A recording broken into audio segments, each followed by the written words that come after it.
What's up, everybody? Welcome back to another Sunday Model Cars and Coffee.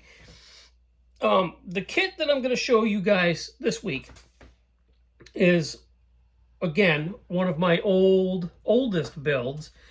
And the reason I'm going to show it to you is because in the last couple of videos, it was in the background.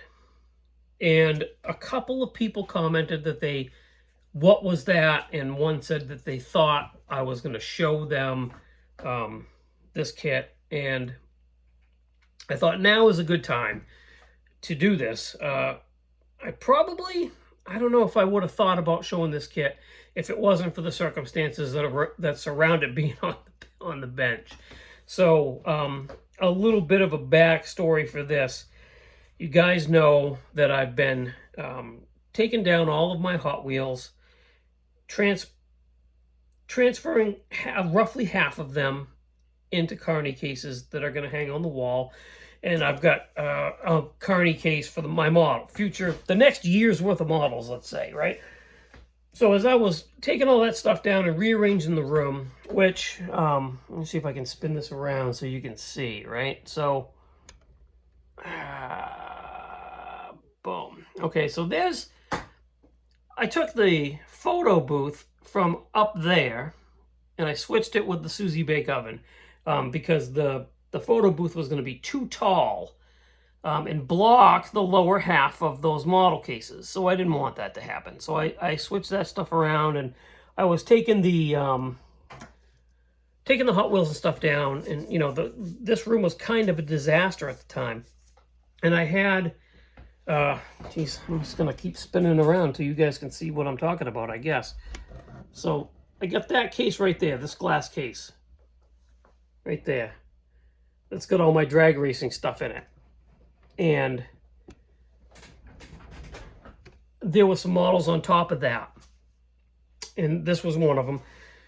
And while I was rearranging stuff, Jonesy noticed that the light that hangs above that bench had a pull string on it.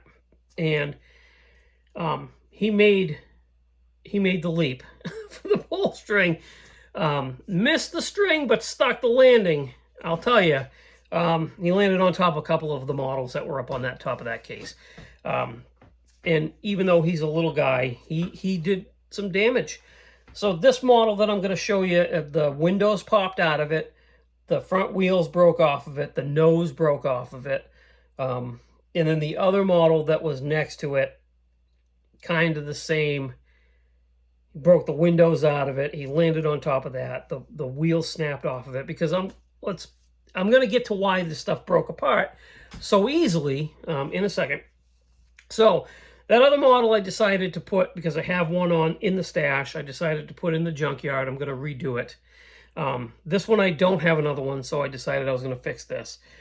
And that's going to go into the case. I do have the Malco gasser, Willie's gasser in there. So that'll go side by side with that. That'll be cool. Well, I think the reason why these things broke apart is because these are some of my first builds, right? And they're out in the air, they're out in the open, they've been handled. And full transparency, at that point in time, I was still using the old Tester's orange tube glue. And that stuff gets brittle, it dries out. Models break really easy after it's sat for a long time when you use that glue, believe it or not. At least that's my experience. So that's why they broke apart so easily. So I put this back together, and I'm going to show it to you. This is a very, very cool kit. If I had another one, I would absolutely love to build it again. But not only do I not have one, I haven't seen one, really. At any of the swap meets or anything that I've gone to. So then again, I haven't really looked for it, right? But anyway, it is the Malco Gasser Mustang. This kit is from MPC. This is a really cool kit. It's got the flip nose. It's got the wheelie bars in the back that are really cool. You'll notice that window is glued to the outside of this. It sure is, because this is the window he pushed in. And then the side windows, he broke free, but they didn't fall in. So I've been trying to be as easy as I can because I can't get this body off of the frame. I don't know why. It won't come off. Like everything else broke, right? The glue's dry and brittle and everything else came apart. But the body won't come off. And I don't want to push it. I don't want to break it to the point where it's not. I mean, I could put it in the freezer and freeze it. It's going to go in this glass case at this point. So the window being there is fine. The way it's going to sit in the case, you're not even going to see it anyways. But anyway, there you have it. There's that model. And it's a pretty cool one. I did use a pre-wired distributor and plug wire to wire the engine. Notice the axle's a little crooked too. Oh well. I put a parachute cord on it. This is a Tester's, excuse me, a Tester's enamel, just like their light blue. They've changed the labels on the cans, and I looked for a picture that I could maybe splice in here and show you, but I can't find one online either. Regardless, it is what it is. Like I said, it's an old build. There's fingerprints all over the glass. There's parting lines, and I mean heavy parting lines. They run down the B-pillars here on both sides that I didn't take care of. One across the back. Again, one of my early builds, so it's neat to see the progression. I look at this and I remember, painting it and thinking at the time, it was really one of my best paint jobs. Minimal orange peel. It was really good for back then, right? And now I'm thinking I could do so much better with this kit. I really could, but there you have it. So a quick one again this week. I really appreciate you guys tuning in to watch. Go check out everything that I've linked in the description of my video, if you would please. Hobby Nut Models, there's a link that brings you right to Mark's website. You can start shopping right then and there. Go check out Iceman Collections. I am lucky enough to still have that 10% discount code, blueox10.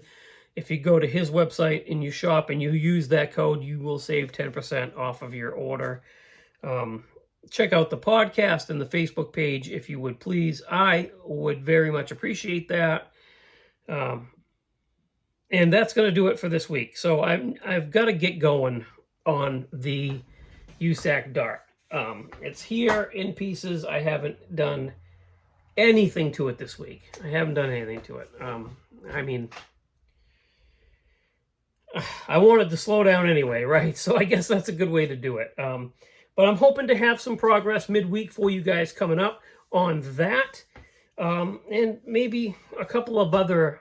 I'm toying with the idea of jumping into a couple of group builds that will go the entire length of this year, which is amazing, right? That's very nice to have a group build that you can jump into and not have that pressure of a 3-month or a 6-month deadline.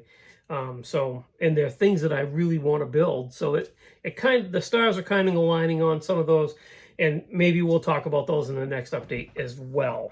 So until then, enjoy the rest of your weekend and have a great week, guys, and I'll talk to you on the next one.